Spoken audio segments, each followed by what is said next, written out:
sou um músico, sou vice-presidente do Sindicato dos Músicos.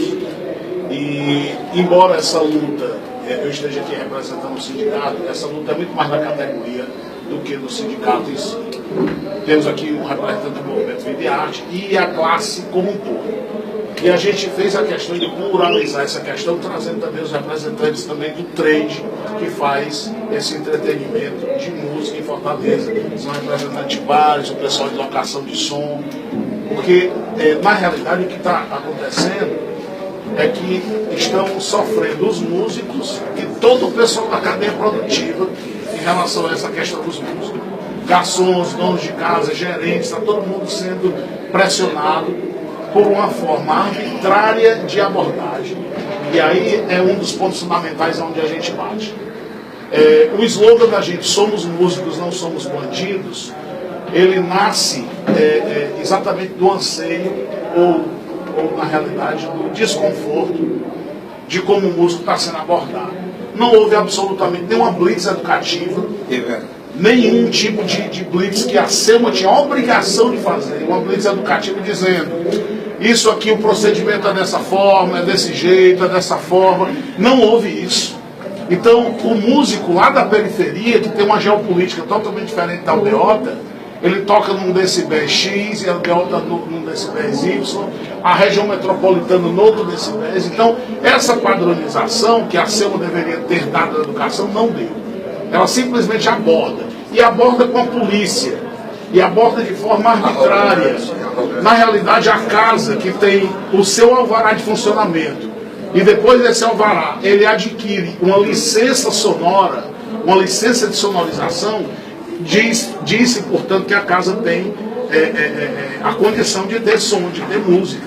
Está lá licenciado, dado pela prefeitura.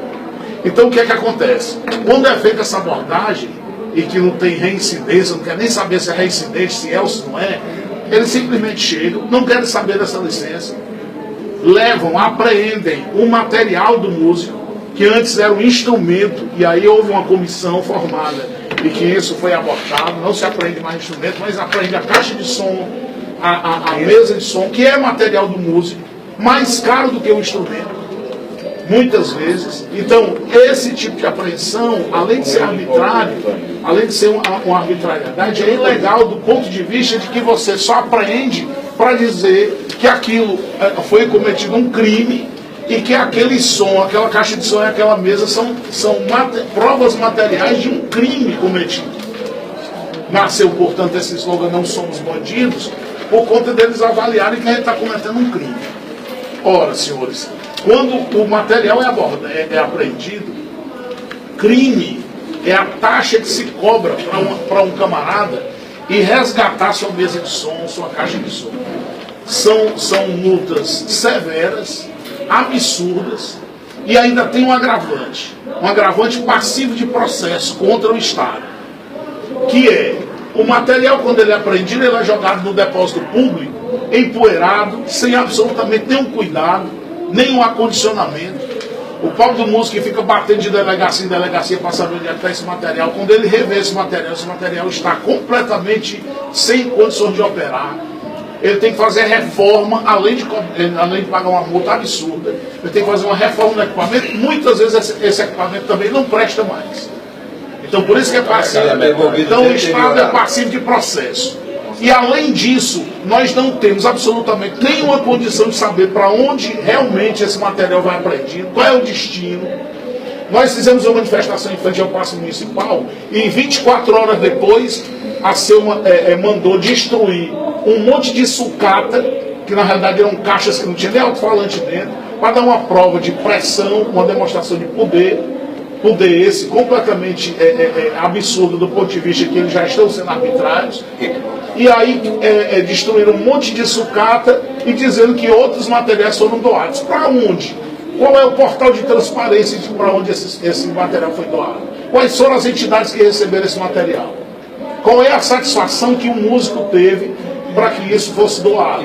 A sociedade civil recebeu esse comunicado de para onde foi destinado esse material?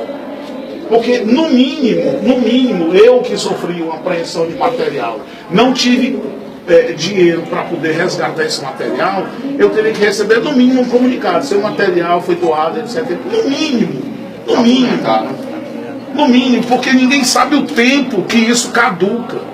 Então é tudo obscuro, e toda regra obscura, na minha opinião pessoal, gera corrupção. Para mim gera corrupção.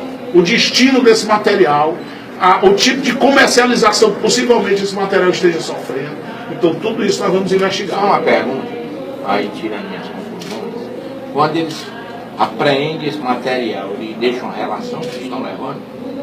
Olha, é entregue um documento, de autuação, uma notificação, certo? As especificações que são dadas pelo músico, tecnicamente ele sabe o que é que ele está entregando.